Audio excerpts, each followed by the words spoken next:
तो भाई लोग पिछले पार्ट में आपने बहुत ज़्यादा ही सपोर्ट दिखाया था। इस कारण मैं इसका नेक्स्ट पार्ट लेके आ गया हूँ। लास्ट पार्ट में हमने देखा था कि यांग काई एमसी के दोस्तों को पीट रहा होता है और बहुत ज़्यादा ही खराब हालत कर देता है। एमसी वहाँ पे पहुंचता है और वो बहुत ज़्यादा ही गुस्से में होता है क्योंकि उसके दोस्त बहुत ज़्यादा ही खराब हालत में होते हैं। वो गुस्से में यांग काई को चैलेंज कर देता है और उन दोनों के बीच में बैटल स्टार्ट हो जाती है। उसमें एमसी आराम से जीत जाता है। इन सब बैटल को मिस्टर यांग भी देख रहे होते हैं और वो एमसी के पावर को देख के बहुत ज़्यादा ही खुश हो जाते हैं। इस कारण उस बैटल को खत्म होने के बाद मास्टर यांग सामने आते हैं और कहते हैं, वेट, क्या तुम मेरे डायरेक्ट डिसाइबल बनोगे? ये सुन के एमसी बहुत ज्यादा चौंक जाता है। उसके बाद सीन शिफ्ट होता है और हमें यंग रेसिडेंस का सीन दिखाया जाता है। सभी लोग बात कर रहे होते हैं, क्या तुमने सुना मास्टर ने एक और डिसाइपल को ले लिया अपने अंदर, वो उनका 9 डिसाइपल होने वाला है। सभी लोग तो ये भी बात कर रहे हैं वो बच्चा बहुत ज्यादा यंग है और साथ ही साथ हैंडसम भी। तभी हम एक लड़की को देखते हैं जो कि कहती है, यंग मास्टर, वो एमसी के लिए बहुत सारे कपड़े लाई होती है। वो कहती है, ये सब कपड़े आपके एल्डर ब्रदर और एल्डर सिस्टर ने दिया था, हम लोग ये कपड़े पहनाने में आपकी मदद करेंगे। एमसी कहता है, नहीं, इसकी जरूरत नहीं है, बस तुम लोग यहाँ से चले जाओ, मैं खुद ही पहन लूंगा। फिर लोग वहाँ से चले जाते हैं। जैसे ही वो सब वहाँ से जाती है, एमसी चैन की सांस लेता है और सोचने लगता है, अब तक 2 सप्ताह हो चुके हैं जब तक मैंने यांग काई को हराया है। मेरे शरीर पे जितने भी घाव थे और साथ ही साथ मेरे दोस्त पे जितने भी घाव लगे हुए थे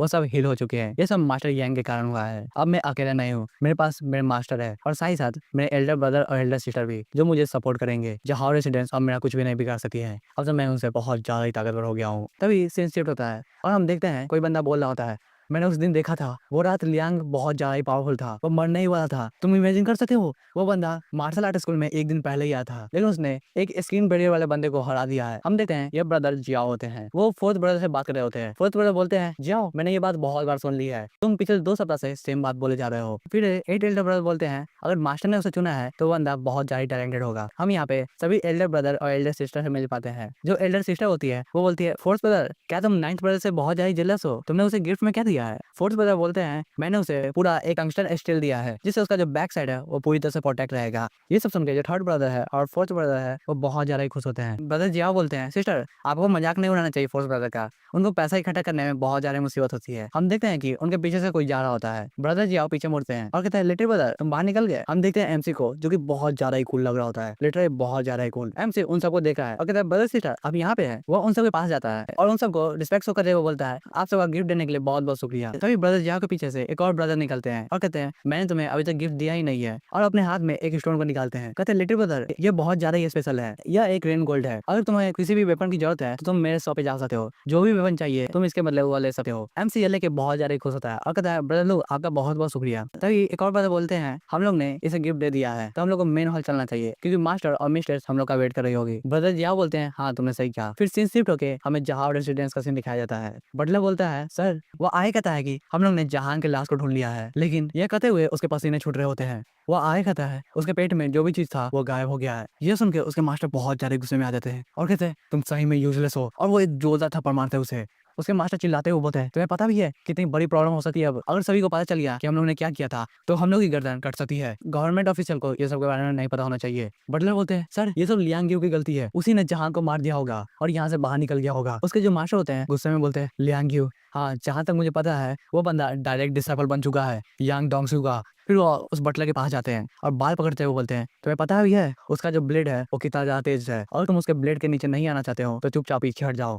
और फिर दोबारा से वो सोचने लगता है, लियांग यू, अभी मैं तुम्हें छोड़ देता हूँ। फिर सीन शिफ्ट होता है और हमें मार्शल आर्ट एकेडमी का सीन दिखाया जाता है। उसके मास्टर बोलते हैं, लियांग यू, तुम बहुत ज्यादा ही बहादुर हो और साथ ही साथ तुम बहुत ज्यादा मेहनत भी करते हो, मैं तुम्हें अपना डिसाइपल बनाना चाहता हूँ, क्या तुम इसे एक्सेप्ट करते हो? वेट करता है, हाँ मास्टर, मैं इसे एक्सेप्ट करता हूँ। मास्टर आगे बताते हैं, जब तुम इस स्कूल में आ जाओगे तो तुम्हें बहुत ज्यादा ही हम्बल रहना होगा, सभी को अपना रिस्पेक्ट शो करना होगा, जो भी तुम्हारे टीचर है सभी को। वो आगे कहते हैं कि तुम किसी से भी फाइट नहीं ले सकते हो और तुमसे जितने भी बड़े इंसान है उन सबको रिस्पेक्ट देना होगा। तुम बुरे काम भी नहीं कर सकते हो, जैसे कि कमजोर को परेशान करना, तुम कमजोरों पे वार नहीं कर सकते हैं। तुम समझ गए हो? एमसी कहता है, ठीक है मास्टर, मैं समझ गया हूँ। उसके मास्टर बोलते हैं, ठीक है, अब ये चाय पीने के बाद तुम मेरे डायरेक्ट डिसेबल बन जाओगे और आज से ही तुम किसी को भी परेशान नहीं करोगे। जो भी तुम्हें बेइज्जत करेगा इसका मतलब यह है कि वह मुझे बेइज्जत कर रहा है और तुम्हारे पीछे तुम्हारा मास्टर सपोर्ट में है। समझ गए? एमसी कहता है, हाँ मास्टर, मैं समझ गया हूँ। फिर सीन शिफ्ट हो जाता है और हम देख पाते हैं बहुत से मार्शल आर्टिस्ट वहाँ पे प्रैक्टिस कर रहे होते हैं। उन सबके शरीर में से पसीने छूट रहे होते हैं और वे सब हाफ रहे होते हैं।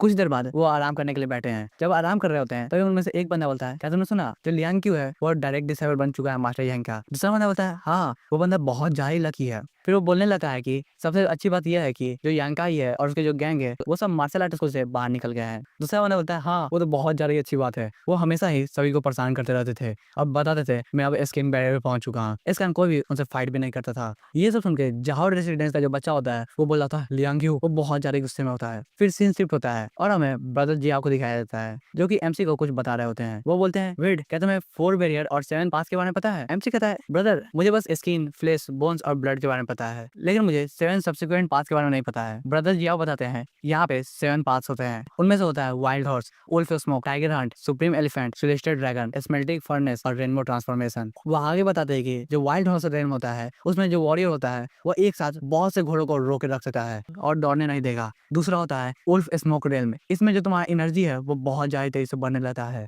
और तुम जब अटैक करते हो तब तुम इतने ज्यादा ताकतवर हो सकते हो जितना एक पूरा झुंड होता है भेड़िए का। फिर है टाइगर हंट रेल में, इसमें जो तुम्हारी एनर्जी होती है वो पूरी तरह से खोलने लगती है और तुम्हारा जो ऑरा होता है वो बहुत ज्यादा ही ड्रामा हो जाता है, कोई भी तुम्हारे सामने होगा उसके हालत निकलने लगती है। और उसके बाद है सुप्रीम एलिफेंट रेल्म, ये बहुत ज्यादा ताकतवर होता है, इसमें तुम्हारा मूवमेंट ही पूरी धरती को हिला सकता है। तुम इतने ज्यादा ताकतवर हो जाओगे जो पहाड़ है, जो नदियां है, तुम उससे भी बर्बाद कर सकते हो और तुम एक ग्रेट जनरल के लेवल पे हो जाओगे। उसके आगे है सेलेस्टियल ड्रैगन रेल्म, जो बंदा भी एक डिवाइन ड्रैगन बन जाता है वह दुनिया के जितने भी बंदे होते हैं उन सबसे मुक्त हो जाता है और एक नेशन का सेंट बन जाता है। ब्रदर आगे बताते हैं कि जो बाकी की स्मेल्टिंग फर्नेस और रेनबो ट्रांसफॉर्मेशन है उसके बारे में मुझे बहुत कम ही पता है। ऐसा कहा जाता है कि जो एक्सपर्ट्स होते हैं वही इस लेवल पे पहुंच सकते हैं, ये बहुत ज्यादा इंपॉर्टेंट लेवल है। एमसी सोचता है मार्शल आर्ट सही में बहुत ज्यादा पावरफुल होते हैं, अगर मैं उस लेवल पे पहुंच गया तो क्या मैं अपने पिछली दुनिया में जा सकता हूँ? फिर एमसी पूछता है ब्रदर लेकिन मुझे मास्टर के लेवल के बारे में नहीं पता है। ब्रदर जियाओ खड़े होते हैं और कहते हैं लिटिल ब्रदर तुम्हें पता भी है ये जो पूरे पिंग यांग सिटी है उसमें कितने मार्शल आर्ट स्कूल है? एमसी जवाब देता है हाँ यहाँ पे 3 मार्शल आर्ट स्कूल है। ब्रदर जियाओ बोलते हैं जितने भी 2 मार्शल आर्ट स्कूल है वो सब यहाँ पे है क्योंकि उनका लेवल है, लेकिन जो मास्टर यांग है पिंग यांग सिटी में इस कारण है क्योंकि यह उनका होम टाउन है। वो आगे बताते हैं कि जो हम लोग का मार्शल आर्ट स्कूल है वो नंबर 1 है सालों से, क्योंकि जो मास्टर यांग है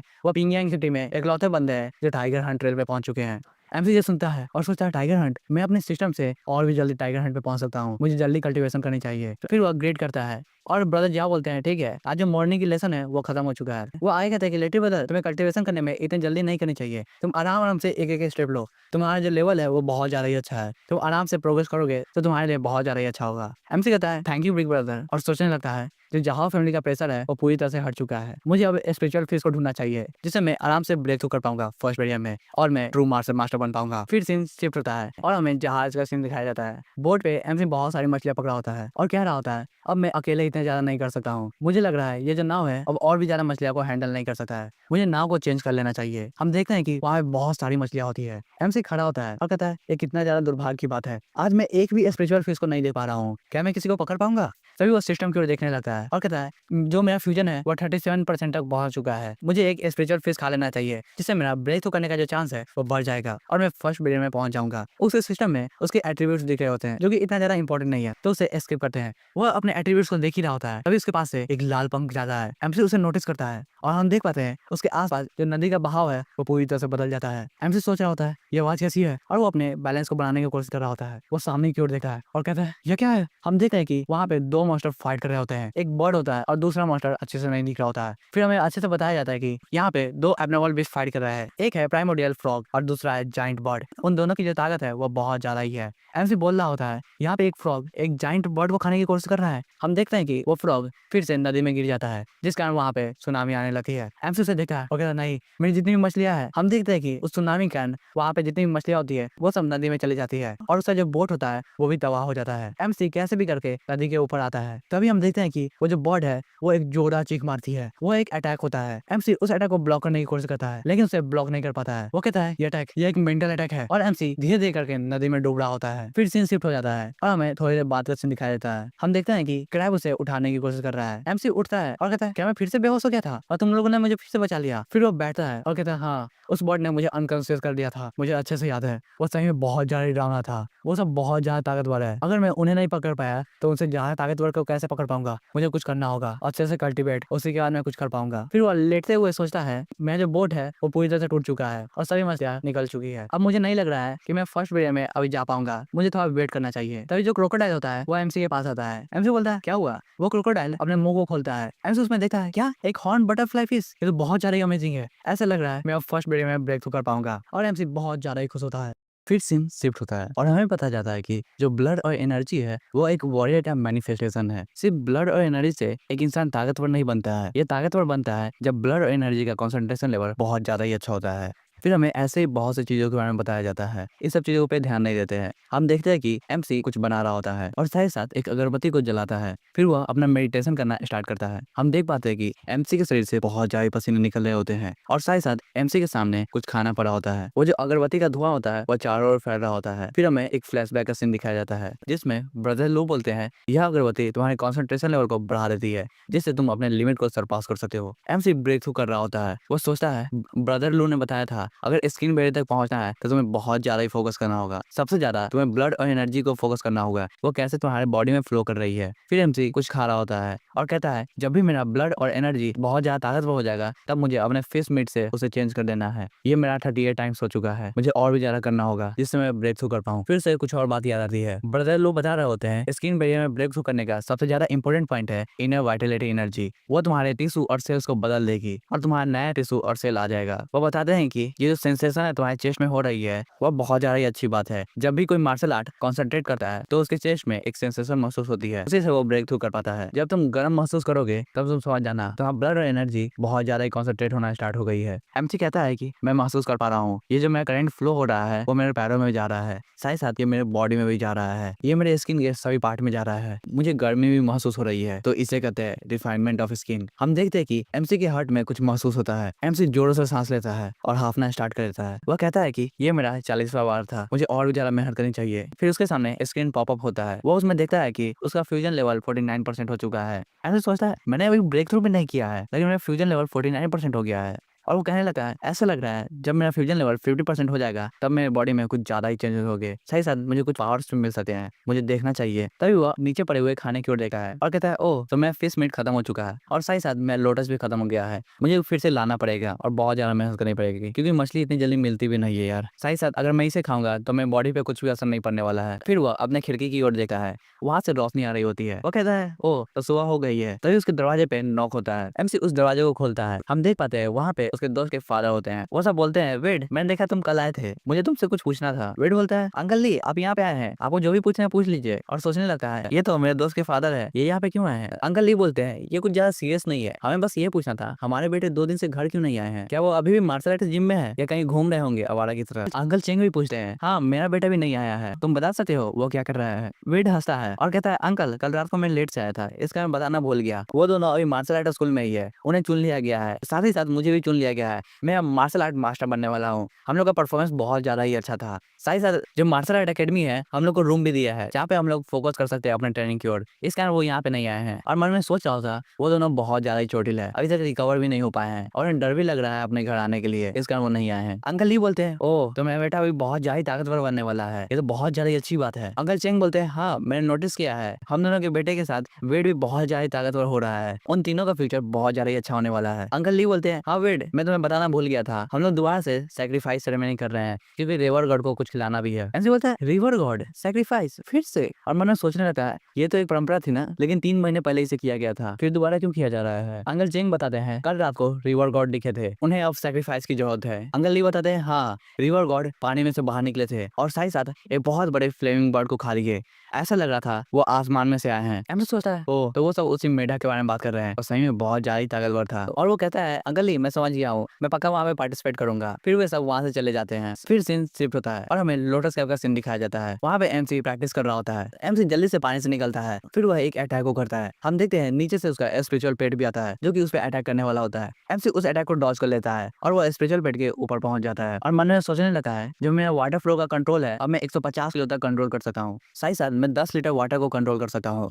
इसका मतलब ये है कि 1 लीटर वाटर 15 किलोग्राम फोर्स लगा सकता है, ये बहुत ज्यादा अच्छी बात है। फिर एमसी एक जोरदार अटैक करता है। हम देखते हैं कि वो अटैक उसके दोनों स्पिरिचुअल फेस के पास जाता है। जैसे ही वह स्पिरिचुअल पेट के पास जाता है वो दोनों अपना शेप चेंज कर लेते हैं और छोटे बन जाते हैं। एमसी सोचता है तो पानी के अंदर मेरा ताकत बहुत ज्यादा बढ़ चुका है, मैं अब लू यांकाई को हरा सकता हूँ। फिर वो अपने सिस्टम की ओर देखने लगता है। वो अपने सिस्टम की ओर देखते हुए बोलता है जहाँ तक रही मेरे ब्रेड टेक्निक की बात, मुझे एक बहुत ज्यादा अच्छा वेपन चाहिए होगा। थर्ड एल्डर ब्रदर ने मुझे बताया था इस दुनिया में कुछ स्पिरिचुअल वेपन्स भी होते हैं जो कि खुद से रिपेयर हो जाते हैं और साथ ही साथ अपग्रेड हो जाते हैं। लेकिन इस तरह के वेपन बनाने के लिए तुम्हें बहुत ज़्यादा रेयर मटेरियल चाहिए होगा, जैसे कि किसी चीज़ का कोर वो बहुत ज़्यादा ही इंपॉर्टेंट होता है। मुझे अभी पता भी नहीं है मुझे ऐसा चीज़ मिल भी पाएगा या नहीं। मैं तो हमेशा पानी में ही रहता हूँ जहाँ पे सिर्फ मछलियाँ मिलती है। तभी उसे एक स्पिरिचुअल फिश बोल रहा होता है यहाँ पे बहुत ज़्यादा ही गर्म है। एमसी उसकी ओर देखता है और कहता है वहाँ पे कुछ है क्या। वो स्पिरिचुअल फिश बताता है वहाँ पे उस पत्थर के नीचे। एमसी वहाँ पे देखता है वहाँ पे एक पंख होता है। वो बोलता है ओ तो ऐसे लग रहा है यह पंख फिनिक्स का ही है, ये बहुत ज्यादा स्पेशल दिख रहा है और साथ ही साथ बहुत ज्यादा ब्राइट भी है। वो पंख पानी से ऊपर निकलता है। वो सोचने लगता है ये पक्का कल रात गिरा होगा। ये जो पंख है ये बहुत ज्यादा ही महंगा लग रहा है, क्या ये रेयर हो सकता है। फिर वो उसे अपने वाटर कंट्रोल से पकड़ लेता है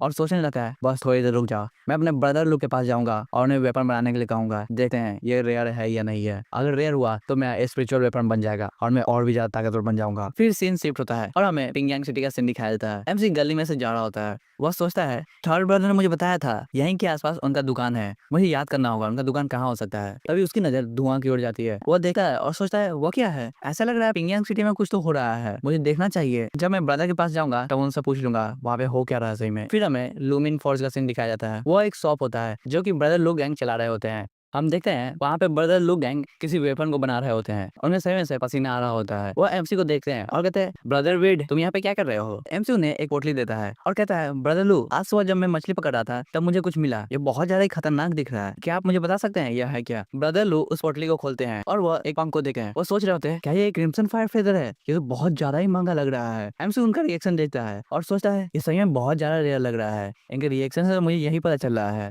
और कहता है ब्रदर लू क्या आपको पता है ये क्या है। एल्डर ब्रदर बताते हैं तुमने कभी क्रिम्सन फायर फेदर के बारे में सुना है, वो कैसे आते हैं। ब्रदर बताना स्टार्ट करते हैं ये जो पंख है वह स्पिरिचुअल क्रीचर का है जो कि है क्रिम्सन फायर बर्ड। वो बहुत ज्यादा ही ताकतवर स्पिरिचुअल क्रीचर है। जब भी वह किसी खतरे को महसूस करता है वो अपने बॉडी के सभी वाइट एनर्जी को पंखों में ट्रांसफर करना स्टार्ट कर देता है और सभी पंखों को अलग अलग डायरेक्शन में फेंक देता है जिससे वह बच सके। उन सभी पंखों में से एक पंख में बहुत ज्यादा ही वाइटल एनर्जी होता है। उस पंख को हम लोग गोल्डन क्रिम्सन फायर फेदर कहते हैं। वह बहुत ज्यादा ही रेयर होता है। उस पंख से वो बर्ड दोबारा से जिंदा हो सकता है जैसे कि एक लिजर्ड जिंदा होता है अपने पूंछ से। लेकिन दोबारा जिंदा होने के लिए उसे पहले अपने रियल बॉडी को छोड़ना होता है। वेड ये सब बात को सुनता है और कहता है क्या यानी कि यह पंख एक गोल्डन फेदर है, मुझे यकीन ही नहीं हो रहा है। उसके ब्रदर बोलते हैं नहीं नहीं तुम कुछ गलत समझ रहे हो, ये इतना भी ज्यादा रेयर नहीं है, ये नॉर्मल पंख है। अगर ये गोल्डन फेदर होता तो हम लोग इसके पास में नहीं जा पाते, इसकी स्पिरिचुअल एनर्जी बहुत ज्यादा ही होती था। और मैं तुम्हें सलाह देना चाहूंगा तुम इसका स्पिरिचुअल वेपन बना लो, इसका एनर्जी को ऑब्जर्व करने से तुम्हें कुछ भी फायदा नहीं होने वाला है। अगर तुम इसका स्पिरिचुअल वेपन बना लोगे तो तुम बहुत ज्यादा ताकतवर हो जाओगे। वो पूछते हैं तुमने क्या डिसाइड किया है तुम्हें किस टाइप का वेपन चाहिए। वेड बोलता है हाँ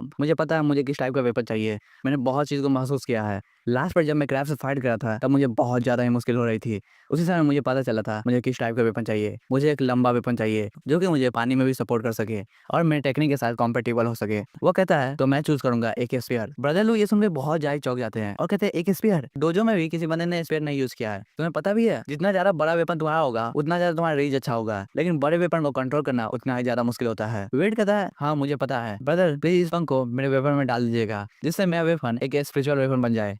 और मन में सोचने लगता है तो मुझे अब स्पिरिचुअल वेपन मिलने वाला है, ये तो बहुत ज्यादा ही अच्छी बात है। ब्रदर लोग बोलते हैं ठीक है मैं समझ गया हूँ, जब भी तुम्हारा वेपन बन जाएगा तब मैं तुम्हें बता दूंगा, तुम इसे ले जा सकते हो। वेड बोलता है आपको बहुत बहुत शुक्रिया ब्रदर। वो बाहर निकल ही रहा होता है तभी उसकी नजर फिर से उस धुआं की ओर जाती है। वो पूछता है ब्रदर लू आपको पता है वहाँ पे धुआं क्या कर रहा है और वो कहाँ से आ रहा है। ये सुनकर ब्रदर लू बहुत ज्यादा गुस्से में आ जाते हैं। वो कहते हैं वो जगह फाहुआ टेम्पल है, वहाँ पे आज सुबह आग लगी थी, वो आग वहाँ पे नहीं होना चाहिए था। फिर हम फाहुआ टेम्पल को देखते हैं जहाँ पे बहुत ज्यादा जोर से आग लगी होती है। एमसी ये सुनता है और कहता है वहाँ पे आग नहीं होनी चाहिए थी, इसका मतलब क्या है। ब्रदर लू बताते हैं वहाँ पे एक माउंटेन डीमन है। हम देख पाते हैं एक डीमन को जो कि बहुत ज्यादा ही खतरनाक लग रहा होता है। फिर हमें फाहुआ टेम्पल को दिखाया जाता है। फिर हम एक औरत को देख पाते हैं जो कि तेजी से दौड़ रही होती है। वो बहुत ज्यादा ही हाफ रही होती है और उसके पसीने छूट रहे होते हैं। ऐसा लग रहा है वो बहुत देर से दौड़े जा रही होती है। तभी वो बोलती है मुझे बचाओ। वो सामने की ओर एक बच्चे को देखती है जो कि फाहुआ टेम्पल की साफ सफाई कर रहा होता है। वो बोलती है बचाओ। वो बच्चा पीछे मुड़ता है और उस लेडी को देखता है। वो लेडी लास्ट में बोलती है लिटिल मास्टर जी मुझे बचा लीजिए, और इतना कहते ही वो बेहोश हो जाती है। लास्ट में वो देख पाती है कि वो बच्चा उसकी मदद करने आ रहा होता है। वो कहता है मिस। फिर हम देखते हैं कि दो आदमी उस औरत को रूम में ले आते हैं और कहते हैं मिस जागिए आप। उसकी आंख खुलने लगती है। एक बंदा बोलता है मास्टर ये औरत जाग चुकी है। उसके मास्टर बोलते हैं तो तो अब जाग चुकी है, बुद्धा आपको लंबी जीवन दे। वो औरत उठते हुए बोलती है, मैं कहाँ पे हूँ? वो बुढ़ा बोलता है, यह एक फावा टेम्पल है। और आपको हुआ क्या था? वो औरत बताना स्टार्ट करती है, मैं हुआजू कंट्री से थी। 3 महीने पहले मैं पिंगयांग सिटी आई थी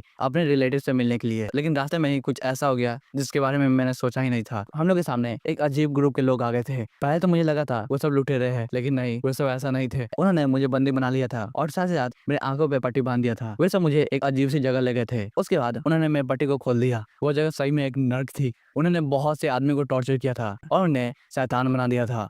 वो बूढ़ा सुनता है और कहता है, क्या उन्होंने आपको पैसे के लिए किडनैप किया था? वो बोलती है, नहीं, वो सब मैंने नहीं किया था। वो बताती है, वे सब वहाँ पे थे क्योंकि उन सबको एक रिफाइनिंग पिल बनाना था। हम लोग उनके लिए एक मटेरियल थे। वहाँ पे एक बंदा बोलता है, पिल जाग जाओ। हम देखते हैं कि एक मॉन्स्टर के पेट में कुछ होना स्टार्ट हो जाता है और वो जोरों से चिल्लाता है। सभी लोग प्रार्थना करना स्टार्ट करते हैं। फिर हम उसी बंदे को देखते हैं। वो बंदा अपने हाथ में चाकू लाता है और उसके पेट पे अटैक कर देता है। जैसे वो पेट पे अटैक करता है, उस मॉन्स्टर की चीखें निकल जाती है। वह जोरों से चिल्लाता है। उसके पेट में जितने भी ऑर्गन्स थे वे सब बाहर निकल आते हैं और लास्ट में एक पिल होता है।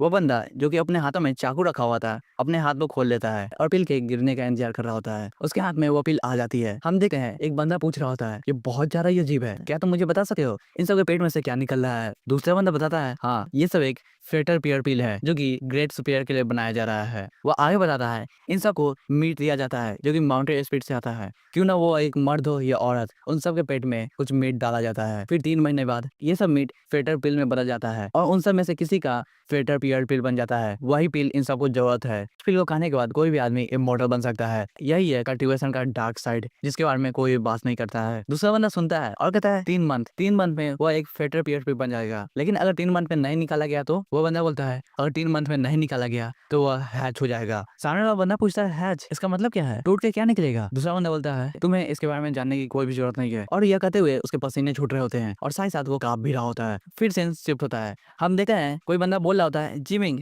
जो एल्डर ब्रदर है वो शहर की ओर गए हैं, अथॉरिटीज को ये बता दो और साथ साथ कुछ वेज फूड उस औरत को दे देना। वो बच्चा बोलता है, हाँ मास्टर, मैं समझ गया। वह उस औरत के रूम में एंटर करता है। वो कहता है, मिस क्या आप यहीं पे है? वह उस रूम में एंटर कर जाता है और चारों ओर देखना स्टार्ट कर देता है। वह सोचता है कि शायद वो सो गई है। तभी उसकी नजर किसी चीज पे जाती है। वो देख पाता है उसके पैरों के नीचे खून है। वो कांपने लगता है और कहता है, ये क्या है? फिर हम देखते हैं दरवाजे के पीछे किसी का पैर है। वो उसे देखता है और कहता है, अगर यहाँ पे यह औरत है तो बेड पे कौन है? और यह देख के वो पूरी तरह से चौंक जाता है क्योंकि आधी लाश खड़ी हुई होती है और आधी लाश बेड पर होती है। उस बच्चे के पसीने छूटने लगते हैं। उसके हाथ में जो भी था वो नीचे गिरा देता है और वो खुद पीछे की ओर गिर जाता है। जैसे ही वो पीछे आता है उसके सर पे एक खून का बूंद गिरता है। उसके पसीने छूटने लगते हैं और रूह कँपाने लगती है। वो ऊपर की ओर देखता है। हम देखते हैं वहाँ पे एक मॉन्स्टर होता है। फिर सीन शिफ्ट होता है और हम जंगल में देख पाते हैं वहाँ से 3-4 लोग बढ़ रहे होते हैं। जो ऑफिसर होता है वो बोलता है, हीरो लू, आपका बहुत बहुत शुक्रिया। अगर आप हम लोग की मदद नहीं करते तो इन्वेस्टिगेशन करने में बहुत ज्यादा मुसीबत होती था और कोई भी लोग हमें अंदर भी नहीं आने देते थे। जो लू होते हैं वो बोलते हैं, अफसर बैंक, इसमें आपको शुक्रिया करने की कोई भी जरूरत नहीं है, ये तो मेरा कर्तव्य था। हम योद्धा है और हमें मार्शल आर्ट में यही सिखाया जाता है, हमें ये तो करना ही था। फिर हमें फ्लैशबैक का सीन दिखाया जाता है। वहाँ पे बटलर जो होता है वो बोलता है, इस पर तुम्हें फावा टेम्पल जाना होगा और बहुत सारी बॉडीज को छिपाना होगा। सही साथ उस सब चीजों का भी ध्यान दे देना। उसे बताया नहीं जाता है कि वो चीज क्या है। लू पूछता भी है, वो सब चीज क्या मतलब क्या है? बटलर बोलता है, तुम्हें ये सब जानने की कोई भी जरूरत नहीं है और तुम उसे देखोगे तो तुम समझ जाओगे। जो मॉन्क होता है वो बोलता है, ऑफिसर हम लोग वहाँ पे पहुंच चुके हैं। तभी सबकी नजर फावा टेम्पल पे जाती है जो कि पूरे डार्कनेस से भरी होती है और पूरे टेम्पल में आग लग चुकी होती है और हर जगह राख ही राख हुआ होता है। सभी लोग बात करते हैं, क्या ये फावा टेम्पल है? यहाँ पे मॉन्क रह कैसे लेते हैं? ये तो बहुत ज्यादा ड्रामा है। तभी सभी लोग जल्दी से दरवाजे पे पहुंचते हैं और मॉन्क उस दरवाजे को खोलता है। दरवाजे के अंदर उस सब चीजों को देखकर सभी लोग के पसीने छूटने लगते हैं और पूरी तरह से चौंक गए होते हैं। सभी लोग बात कर रहे होते हैं, यहाँ पे हुआ क्या है? हम देख पाते हैं वहाँ पे बहुत सारी लाशें होती है और सभी लोग मरे होते हैं। तभी मॉन्क को ध्यान आता है कि यहाँ पे मास्टर भी थे। वो बोलता है, मास्टर आप कहाँ पे हैं? मैं आपको बचाने आ रहा हूँ। और वो एक डायरेक्शन में तेजी से भागने लगता है। उसके पसीने छूट रहे होते हैं। जो ऑफिसर उसके साथ आए हुए होते हैं वो बोलते हैं, भागो मत, तुम्हें आराम से चलना चाहिए और यहाँ पे बहुत सारे प्रूफ हो सकते हैं और साथ ही साथ यहाँ पे बहुत सारे असेसन भी होंगे, तुम ध्यान से रहना। एक ऑफिसर बोलता है, जियालू तुम उस मॉन्क का पीछा करो, हम लोग को सब कुछ देखना होगा। और हम देखते हैं जो लू होते हैं वो सभी के लाशों को देख रहे होते हैं। वो उन लाशों को देख कर समझ जाते हैं कि इन सब लाशों पर किसी ने काटा है। साथ साथ कोई बड़ा इंसेक्ट होगा जो ये काम करेगा, लेकिन इस दुनिया में ऐसा कोई इंसेक्ट एग्जिस्ट ही नहीं करता है। यह है क्या? और यहाँ पे एक भी ऐसी लाश नहीं है जिसे अच्छे से रखा गया हो। ऐसा कौन सा इंसेक्ट होगा जिसने ये सब काम किया है? क्या ये हो सकता है? तभी वो मन में सोचने लगता है कि यहाँ पे बहुत सारे विक्टिम्स हैं, जैसा कि जैंग जियांग ने कहा था। वो इसी के बारे में बात कर रहा था। तभी ऑफिसर बोलता है, यहाँ पे बहुत सारे खून के धब्बे हैं। वे सब खून के धब्बे की ओर देखने लगते हैं। ऑफिसर बोलता है कि यहाँ से किसी को घसीट कर ले जाया गया है, वो बहुत ज्यादा खतरनाक होगा। हम देख पाते हैं फव्वा टेम्पल को, वो रास्ता फव्वा टेम्पल की ओर जा रहा होता है। वो सब बात करते हैं कि ये सब किसी ने मॉन्क को घसीट कर ले जाया गया है, वह मॉन्क भी वही रास्ते पे गया है, हम लोग को वहाँ पे चलना चाहिए। वे सब वहाँ पे पहुंचते हैं। हम देख पाते हैं मॉन्क की हालत बहुत ज्यादा खराब होती है, उसके पसीने छूटे होते हैं और वो अपने हाथ जोड़ा होता है। अंदर की हालत को देखकर सभी लोग और चौंक जाते हैं। जो अफसर आया होता है वो बोलता है यह दुनिया में चल क्या रहा है, यहाँ पे क्या है ये। पीछे जब ब्रदर लू होते हैं वो बोलते हैं क्या जहंग जियांग ने यही कहा था, मुझे यही लाना होगा। हम देख पाते हैं वहाँ पे बहुत बड़ा अंडा होता है और उसके नीचे बहुत सारी लाशें होती है। यहाँ पे जितने भी मॉन्क्स होते हैं उन सबको मार दिया गया है और उसके नीचे रख दिया गया है। अफसर बोलता है ये सब लाशें यहाँ पे क्या कर रही है, जल्दी से बताओ। दूसरी तरफ हम उस मॉन्क को देखते हैं जो कि नमो अमिताभा पढ़ रहा होता है, जो कि एक तरह का प्रेयर होता है। तभी पीछे से दरवाजा बंद हो जाता है। अफसर डरा होता है, वो कहता है कौन है, जल्दी से बताओ, अगर तुम्हें मरना नहीं है तो जल्दी से बता दो, हम लोग यहाँ के ऑफिसर्स हैं। और वो दरवाजे को जोर से नॉक करने लगता है। ब्रदर लू बोलते हैं इस सब का कोई फायदा नहीं है, हम लोग को अभी दरवाजे की ओर नहीं देखना चाहिए, एक बार अगर ये हैच हो गया तो हम लोग प्रॉब्लम में फंस सकते हैं। ऑफिसर डरते हुए पीछे मुड़ता है और कहता है हीरो लू क्या तुम्हें इन सब चीजों के बारे में पता है, ये सब है क्या। हीरो लू बताते हैं कि ये एक माउंटेन डेमन का एग है, ये मदर फैंटम सेट का एक मार्क है, तुम देख सकते हो यहाँ पे। ऑफिसर के पसीने छूट रहे होते हैं। वो कहते हैं मदर फैंटम सेट, ये तो एक एंशिएंट डायनेस्टी थी ना, यहाँ पे ये सब कैसे आ सका है। ब्रदर लू बताते हैं अगर माउंटेन डेमन का अंडा एक बार टूट गया और उसने बहुत सारे खून और साथ ही साथ मांस को निकल लिया तो उसका सेकेंड फेज स्टार्ट होता है। वो बहुत ज्यादा कांप रहे होते हैं। वो कहते हैं अगर उसका अंडा पूरी तरह से तैयार हो गया और सेकेंड फेज में आ गया तब वो एक ऐसा क्रिएचर बन जाएगा जो कोई भी नहीं हरा सकता है। उसके पास जो ताकत होगी उसका सामना कोई भी नहीं कर सकता है, समझ रहे हो तुम, कोई भी नहीं। वो ऐसे बात ही कर रहे होते हैं तभी वो अंडा हिलना स्टार्ट हो जाता है। ऑफिसर बोलते हैं उसके पास बहुत ज्यादा ताकत होगी जिसका सामना कोई भी नहीं कर सकता है, ये तो असंभव है। वो इतना कहते ही है तभी उस अंडे में से एक हाथ निकलता है और धीरे धीरे करके पूरी बॉडी, सभी लोग बोलते हैं तो वो अंडा पूरी तरह से टूट चुका है और उसका सेकेंड फेज स्टार्ट हो चुका है जो कि माउंटेन डेमन। हम उस डेमन को देख पाते हैं जो कि बहुत ज्यादा खतरनाक लग रहा होता है, लिटरली बहुत ज्यादा खतरनाक। मॉन्क उसे देखकर अपने प्रेयर को नहीं रोकता है, वो अपना प्रेयर स्टार्ट करता है। हालांकि वो कांपा होता है। उस डेमन की नजर मॉन्क पे पड़ती है और एक सेकंड में ही वो उस मॉन्क की ओर पहुंच जाता है। जैसे ही वो मॉन्क की ओर पहुंचता है वो उसे खाना स्टार्ट कर देता है। ये नजारा को देखे जो छोटा ऑफिसर होता है वो बोलता है मॉन्क, और वो उसे बचाने के लिए आगे बढ़ जाता है। पीछे से जो ओल्डर ऑफिसर होता है वो बोलता है रुक जाओ, तुम्हें वहाँ पे नहीं जाना चाहिए। हम देखते हैं उस मॉन्स्टर को जो कि अपने हाथ को दीवार से आगे लाता है और दूसरे ऑफिसर को पकड़ लेता है और दूसरी तरफ से उस मॉन्क को मार रहा होता है। वो ऑफिसर को पीछे की ओर फेंक देता है। जैसे ही वो ऑफिसर पीछे गिरता है उसके मुंह से खून निकल रहा होता है और उसके हाथ में जो तलवार होती है वो भी गिर जाती है। फिर से वो डेमन ऑफिसर को पकड़ लेता है। हम देख पाते हैं इस बार वो ऐसे पकड़ा होता है जैसे उस ऑफिसर की आंखें निकल रही होती है। वो ऑफिसर कह रहा होता है हीरो लू प्लीज मुझे बचा लीजिए, मैं मरना नहीं चाहता हूँ। हीरो लू यह सब चीजों को पीछे से देख रहे होते हैं। वो सोचते हैं इस क्रिएचर के पास बहुत ज्यादा ताकत है जिसका सामना मैं नहीं कर सकता हूँ।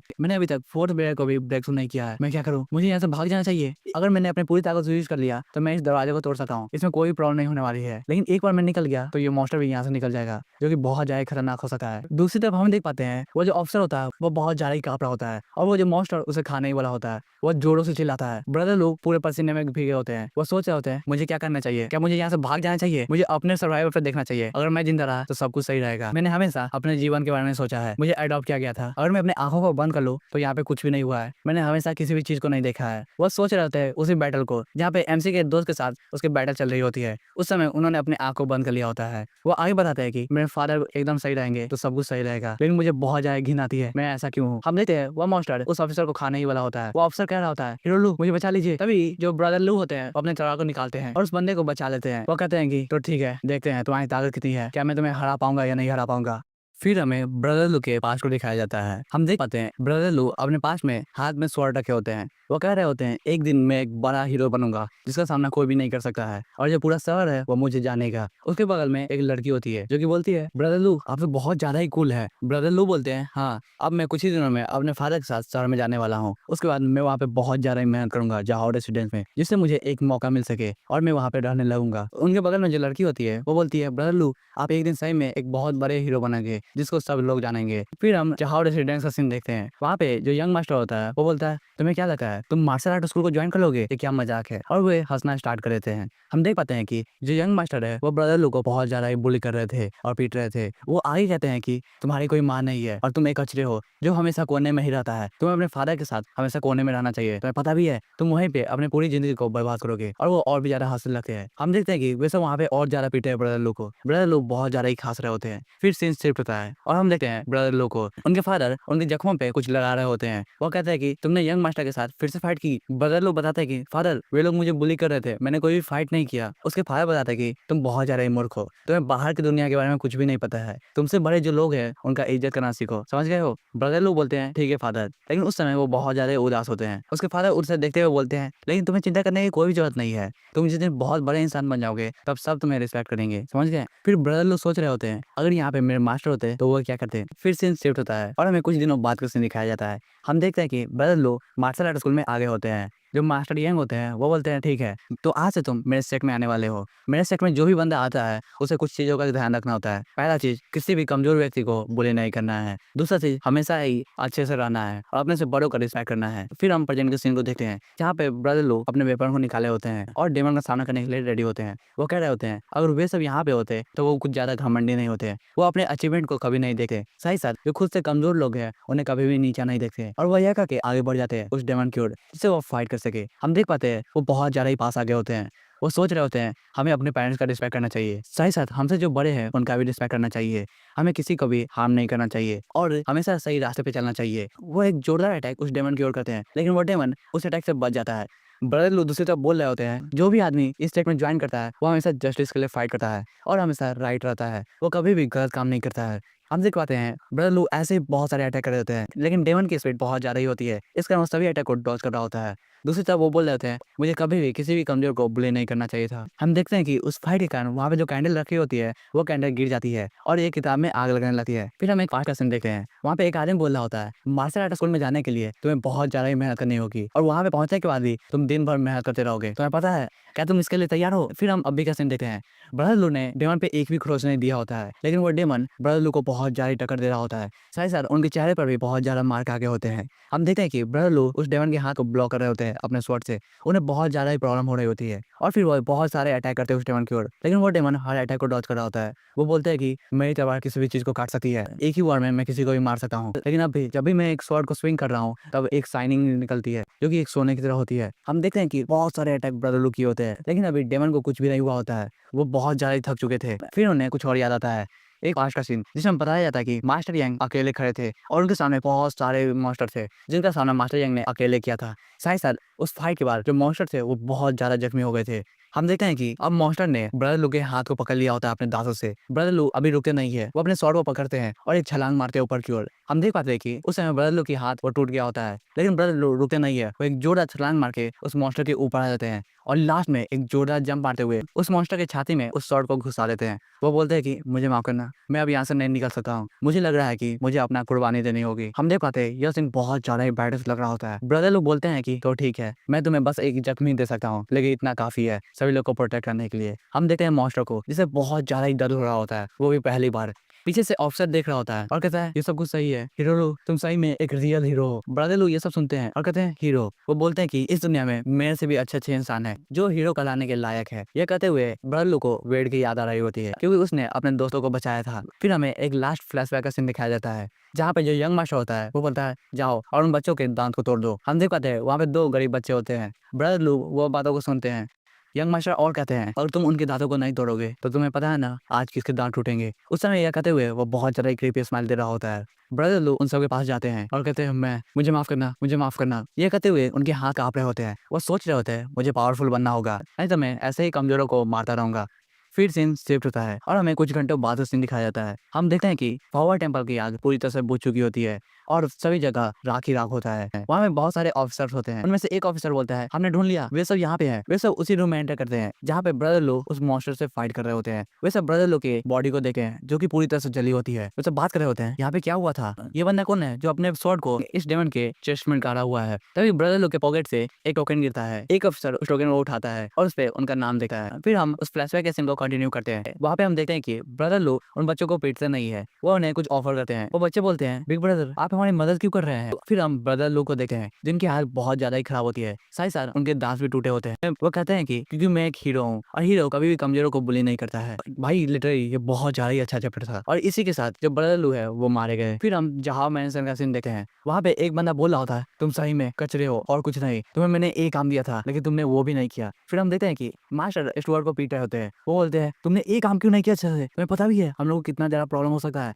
अगर किसी को पता चल गया फॉरवर्ड टेम्पल के बारे में, सुपीरियर हमें कभी भी नहीं छोड़ेंगे। वो स्टूडेंट घबराया होता है और कहता है मास्टर मैंने बहुत जल्दी डिसीजन लिया जो भी सिचुएशन के हिसाब से था, इस कारण मुझसे गलती हो गई। वो बोलते हैं कि जिस दिन हमें पता चला था कि वो औरत भाग गई है हमने उसका पीछा करना स्टार्ट कर दिया, लेकिन किसे पता था कि वो औरत फॉरवर्ड टेम्पल में चली जाएगी। लेकिन तभी भी हमने उसे छोड़ा नहीं, हम लोग वहां पर भी गए। लेकिन जब तक हम लोग वहां पे पहुंच पाए हमने देखा कि वो जगह पूरी तरह से खून से सनी हुई थी। हम लोग कुछ भी नहीं कर पाए थे और हम लोग के पास कोई भी रास्ता नहीं था। इस कारण हम लोग ने लू शाओहुई को भेजा वहाँ पे अथॉरिटीज का काम करने के लिए। साथ साथ मैंने उसे बता दिया था कि उसे माउंटेन डेमन का सामना करना होगा। जैसे ही वे लोग उस टेंपल में एंटर किए थे, पीछे से हम लोगों ने दरवाजा को बंद कर दिया था, जिससे वे लोग नहीं निकल पाए। साथ ही साथ उस पूरे टेंपल में आग लगा दी थी, जिससे जितने भी एविडेंस है वो सबको मिटा दिया जाए। उसके मास्टर सब कुछ सुन रहे होते हैं और कहते हैं, तुम बेवकूफ, तुम्हें पता भी है तुमने क्या किया है? तुमने वहाँ पे आग क्यों लगाया? किसी भी टेंपल को जलाने के लिए तुम्हें कम से कम 3 दिन और 3 रात की जरूरत है। तो यहाँ पास उतना समय था? नहीं था। तभी कोई बंदा बोलता है, बस रुक जाओ, और वो बंदा उठ रहा होता है। हम उसके नेल्स को देख सकते थे, जो कि बहुत ज्यादा ही बड़े होते हैं। ऐसा लग रहा होता है वो बंदा कोई डेमन होगा। वो खड़ा होते हुए बोलता है कि तुम सब यहाँ पे मूर्ख हो, जिसने इस गंदगी को फैलाया है, और तुम लोग एक काम करने में फेल हो गए हो। इसका हम लोग को बहुत बड़ा लॉस करना होगा। फिर वह किसी बंदे की ओर बढ़ता है और कहता है कि सुप्रीम मदर हम लोग के एक्शन पे बहुत ज्यादा ही निराश होगी। वो किसी बंदे की ओर हाथ बढ़ाता है और कहता है, इस कारण हम लोग को किसी को पनिशमेंट देना होगा। वो उसके सर पे हाथ रखता है, जिससे वो बंदा पूरी तरह से घबराने लगता है और उसके कपकपी निकलने लगती है। अगले सीन में हम देखते हैं कि उसने उस बंदे के सर को फोड़ दिया होता है। वो बोलता है, इससे सुप्रीम मदर पूरी तरह से खुश हो जाएगी। यह देखिए जो मास्टर और स्टुअर्ट होता है वो पूरी तरह से घबरा जाते हैं और उनके पसीने छूटने लगते हैं। वो बंदा जमीन पे गिरता है और जिसने उस बंदे को मारा होता है वो बोलता है, मास्टर जाओ, आपने सुप्रीम मदर के लिए बहुत ज्यादा अच्छे काम किए हैं। ऐसा लग रहा है जो सुप्रीम मदर है आपको दुआ दे रही होगी। वो अपने हाथ लगे हुए खून को साफ करता है और कहता है, मास्टर जाओ, आप इसे भूलिएगा नहीं, हम दोनों एक नाव पर ही सवार है, समझिए। मास्टर जाओ डरते हुए बोलते हैं, हाँ मुझे पता है सुपीरियर, आप इस सब चीजों को मुझ पर छोड़ दीजिए, मैं सब कुछ को साफ कर दूंगा। वो बंदा बोलता है, ठीक है। और जहाँ तक रही स्टुअर्ट जहंग की बात, क्या तुम अपने बेटे को दूर भेजने के लिए रेडी हो? स्टुअर्ट जहंग अपने घुटनों पे आ जाता है और कहता है, सुपीरियर अगली बार से ऐसा नहीं होगा, प्लीज माफ कर दीजिए। वो बंदा बोलता है, ठीक है, मैं इन सब चीजों को मास्टर जाओ और स्टुअर्ट जहंग पे छोड़ता हूँ। और वो हंसते हुए वहां से निकल जाता है। जैसे वो वहां से निकल जाता है, हम देखते हैं मास्टर जहाओ को, जो कि चैन की सांस लेते हैं और आराम से कुर्सी पे बैठ जाते हैं। दूसरा बंदा बोलता है, मास्टर वो जो स्टुअर्ट था वो हमें सीधा धमकी दे रहा है, अब हम लोग क्या करेंगे? मास्टर जहाओ बोलते हैं, तुम्हें क्या लगता है हम लोग कुछ कर भी नहीं सकते? अगर ये हम लोग के परिवार के पैसे और पावर की बात नहीं होती तो मैं उसे मरवा देता रहा। फिर वह स्टुअर्ट को बोलता है कि तुमने बहुत ज्यादा ही अच्छा काम किया है, तुमने उस औरत के पेट में डेमन को डाला। सही साथ जैसे वो डेमन बाहर निकला, तुमने फवा टेम्पल के सभी लोग को मार दिया और उस डेमन को खिला दिया, जिससे वो डेमन पूरी तरह से एक्टिव हो गया। लेकिन अब हम लोग को दूसरे औरत को ढूंढना होगा, जिसमें बहुत ज्यादा परेशानी होगी। सभी काम सही से चल रहे हैं, लेकिन हम लोग को अपने मैटर को साइड करना होगा, जिससे किसी को शक ना हो कि जहां फैमिली का इसमें कोई हाथ है, समझ गए हो? क्योंकि जो कोर्ट है वो अपने चाल को चलना स्टार्ट कर दी है। एक बार जो फवा टेम्पल का मैटर है वो सॉर्ट आउट हो गया तो मैं कहीं और चले जाऊंगा। फिर सीन शिफ्ट होता है और हम विलेज के एंट्रेंस का सीन देखते हैं। एमसी वहां पे आ रहा होता है और सोच रहा होता है, मैंने कभी सोचा भी नहीं था कि जो ब्रदर लुकांत ऐसे होगा। जहाँ तक मैंने ब्रदर लिवो से सुना है वो बहुत ज्यादा ही अच्छे इंसान थे, जो कि हमेशा जस्टिस के लिए लड़ाई करते थे। लेकिन सबसे ज्यादा इंपॉर्टेंट बात यह है कि वो उस समय फवा टेम्पल में क्या कर रहे थे। जहाँ तक मुझे सीनियर ब्रदर लू ने बताया है कि मार्शल एकेडमी में उस दिन एक भी रिक्वेस्ट नहीं आया था कि अथॉरिटीज की तरह तुम वहाँ पे जाओ। तो वो वहाँ पे कर क्या रहे थे? वो यही सोचते हुए आगे बढ़ रहा होता है। वो ये भी सोचता है कि माउंटेन डेमन ये दुनिया बहुत ज्यादा ही क्रूर है, जहाँ पे बहुत सारे डेमन आसपास में ही होंगे जिसके बारे में किसी को पता ही ना हो। तभी उसके पीछे से एक आवाज आती है। वो बंदा बोलता है, वेड क्या तुम यहाँ पे हो? हम देख पाते हैं वो अंकल चेंग होते हैं। वो बोलते हैं कि वेड तुम वापस आ गए? वेड कहता है, अंकल चेन आप यहाँ पे क्या कर रहे हैं? अंकल चेन बोलते हैं, तुम्हें अपने घर जाना चाहिए, वहाँ पे बहुत ज्यादा ही भीड़ है, सब लोग वहीं पे इकट्ठा हुए हैं। वेड को कुछ समझ नहीं आता है, लेकिन तब भी वो अपने घर की ओर बढ़ रहा होता है। हम देखते हैं कि एक सेंटीपीड सब कुछ ऊपर से देख रहा होता है। तभी एक डीमन का हाथ उस सेंटीपीड पे बढ़ता है और वो बोलता है, इमॉर्टैलिटी मुझे वो चाहिए। हम देख रहे हैं वो डेमन उस सेंटीपीड को खा लेता है और कहता है, लियांग यू। और किसी को नहीं पता है तो लियांग यू ही एमसी का नाम है। और भाई लोग ये डेमन यहाँ पे कर क्या रहा है? इसे तो मार दिया गया था ना, यही तो माउंटेन डेमन है। फिर हम एमसी के घर के सीन देखते हैं, जहाँ पे एक बंदा बोल रहा होता है, जो बड़े इंसान होते हैं उनके जीवन में सिर्फ दर्द होता है और वो सिर्फ दर्द को सहते रहते हैं। जितना ज्यादा तुम्हारे पास में दर्द होगा उतना ज्यादा ही तुम महान बनोगे। इसका नाम जूई चेंग क्वान होता है। वो फिर हम एक बच्चे को देखते हैं जिसका नाम जूई डेंगी होता है। वो बोलता है, फादर ये बहुत हो गया है, मैं आधे घंटे से यहाँ पे लेटा हुआ हूँ, मुझे नहीं लग रहा है वो मछुआरा यहाँ पे आने वाला है। ये सुन के उसके फादर उसे और मारना स्टार्ट कर देते हैं। वो बोलते हैं, मुझे समझ में नहीं आ रहा है, मैं तुम्हारी एज पे बहुत ज्यादा चालाक था और बहुत ज्यादा तेज, लेकिन तुम एक बेवकूफ इंसान हो, क्या तुम मेरे ही बेटे हो? मुझे इस पर भी शक हो रहा है। वो ऐसे ही मारे जा रहे होते हैं। हम फिर उसके बेटे के हालत को देखते हैं। वो बोल रहे होते हैं, फादर रुक जाइए, मुझे बहुत ज्यादा दर्द हो रहा है, ऐसा लग रहा है आप मुझे मार देंगे। उसके फादर बोलते हैं, हाँ मैं तुम्हें तब तक पीटूंगा जब तक तुम मर नहीं जाते। ये सब चीज पीछे से दो बंदे देख रहे होते हैं। एक औरत बोलती है, वो बच्चा मुझे लगा था अगर वो मार्शल आर्ट स्कूल चला जाएगा तो वो कुछ अच्छा इंसान बन जाएगा, लेकिन अभी क्या हुआ है, जैसा कि मैंने सोचा था उसने फिर से कोई परेशानी खड़ी कर दी है। वे लोग हमारे दरवाजे के सामने ही कुछ कर रहे हैं। दूसरा ने बोलता है, रुको तुमने ये सब कब कहा? तभी हम देखते हैं उस औरत को, जो कि वेड की आंट होती है। वह बोलती है कि हमने उसे कभी भी अनाज नहीं दिया, तुम्हें क्या लग रहा है वो वापस आएगा? यह सुन के जो वेड का अंकल होता है वो बहुत ज्यादा गुस्से में बोलता है, तुम बेवकूफ हो, तुम्हें पता भी है, तुम्हें क्या लगता है तुम उसे अनाज देती तो वो हम लोग की देखभाल करता है? ऐसा कभी भी नहीं होने वाला है, तुम्हें ऐसा कुछ भी नहीं करना चाहिए। वेड की आंट बोल रही होती है, डियर तुम्हें इतना ज्यादा गुस्सा नहीं होना चाहिए। फिर उसके अंकल वहीं पे देखने लगते हैं और बोलते हैं, बस बातें करना बंद करो वह कमीना आ चुका है। हम देखते हैं वहाँ पे एमसी पहुंच चुका होता है। वो बोलता होता है, जो टिंगाई तुम मेरे दरवाजे के सामने क्या कर रहे हो? फिर हम उसी बंदे को देखते हैं जो कि बोलता है, ओ यंग मैन, आप यहाँ पे आ ही गए। उसका जो बच्चा होता है वो बोलता है, कमीने तुम आ ही गए ना यहाँ पे। उस बच्चे का फादर सामने जाता है और कहता है, मेरे भतीजे लियांगियो तुम यहाँ पे आ ही गए, ये बहुत ज्यादा ही अच्छा हुआ। फिर वो चापलूसी करना स्टार्ट कर देता है, तुम सही में बहुत ज्यादा ही अच्छे दिख रहे हो, साथ ही साथ तुम बहुत ज्यादा हैंडसम भी हो। इसमें कोई शक की बात नहीं है कि मास्टर यंग ने तुम्हें अपना डायरेक्ट डिसाइबल बना लिया है। तुम सही में अभी भी बहुत ज्यादा काम रख रहे हो, तुम्हारे सामने इतने ज्यादा आदमी है तब भी। जैसे ही सब लोग सुनते हैं कि ये मास्टर यंग का डायरेक्ट डिसाइबल है, सभी लोग चौंक जाते हैं और बोलते हैं, क्या मास्टर यंग का जो मार्शल स्कूल है वो बहुत ज्यादा ही फेमस है। दूसरा बंदा बोलता है, हाँ वो तो सबसे बड़े हीरो है इस शहर के। दूसरा बंदा बोलता है, हाँ एक डायरेक्ट डिसाइपल का मतलब होता है कि उन्होंने इसके ताकत को पूरी अपने आंखों से देखा है, सर इसके अंदर बहुत ज्यादा पोटेंशियल है। उसका मतलब ये भी होता है कि वो एक हाफ फादर और हाफ सन का रिलेशन रखते हैं। जो भी बंदा मार्शल स्कूल में जाता है वो बहुत ज्यादा इंपॉर्टेंट हो जाता है। साथ साथ जो हमारे कंट्री के मैजिस्ट्रेट है वो भी मास्टर यंग को रिस्पेक्ट शो करते हैं। तुम्हें पता है, ये सुन के सभी लोग चौंक जाते हैं और कहते, क्या हमारे कंट्री के मैजिस्ट्रेट भी? ये तो बहुत ज्यादा ही बड़ी बात है। सभी लोग वेट की तारीफ करने लगते हैं। बहुत लोग बोलते हैं, हाँ मुझे पहले से पता था, वेट बहुत ज्यादा ही अच्छा स्टूडेंट है, साथ ही साथ बहुत ज्यादा ताकतवर ही है। दूसरी ओर बोलती है, वेट तुम्हारी उम्र कितनी हो गई है, ऐसा नहीं लग रहा है तुम्हें शादी कर लेनी चाहिए। एक और बंदा बोलता है, हाँ तुम बहुत ज्यादा हैंडसम भी हो, तुम्हें कर ही लेना चाहिए। तभी हम उस बंदे को देखते हैं जो कि बहुत देर से वेट कर रहा होता है। वो बोलता है, वेट मुझे माफ कर देना, मुझे नहीं पता था मेरा बेटा ऐसे काम करेगा, इतनी शर्मनाक हरकत करेगा। और वो वेट को एक स्टिक दे रहा होता है। वो बोलता है, मेरे भतीजे लियांगियो, अगर तुम मेरे बेटे को पीटते रहोगे जब तक वो मर न जाए कभी मैं नहीं रोकूंगा, तुम जितना चाहो उसे उतना पीट सकते हो। वेट उसके हाथों से स्टिक को ले लेता है और कहता है, ओह तो मैं जो चाहूँ वो कर रहा हूँ, ये तो बहुत ज्यादा ही इंटरेस्टिंग है। वो स्टिक को लेके आगे बढ़ रहा होता है। वो उस बच्चे से कहता है, मुझे तुम पे कोई भी गुस्सा नहीं है, लेकिन एक आदमी की जो जवान होती है वो बहुत ज्यादा इंपॉर्टेंट होती है, तो मैं पीछे तो नहीं हट सकता हूँ। वो उसके पास आ जाता है और बहुत ज्यादा ही क्रीपी स्माइल दे रहा होता है। वो बोलता है कि तो उस समय तुम क्या बोल रहे थे, कौन ज्यादा लंबा जिएगा, अब बताओ क्या कह रहे थे तुम? वो बंदा रोने लगा है और कहता है, ब्रदर लियांग मुझे माफ कर दीजिएगा, मैं आपके सामने भीख मांग रहा हूँ, मैंने बहुत बड़ी गलती कर दी है, लेकिन मुझे अब समझ आ चुका है, मैं आज से आपका नौकर बनूंगा जो कि हमेशा आपके पीछे पीछे चलेगा। मैं कसम खा रहा हूँ मैं दोबारा ऐसा नहीं करूंगा। एमसी ये सुन के एसटी को छोड़ देता है और कहता है, ठीक है बोल जाओ। और वो अपने घर की ओर बढ़ रहा होता है। वो बोलता है, तुमने बहुत ज्यादा सफर किया है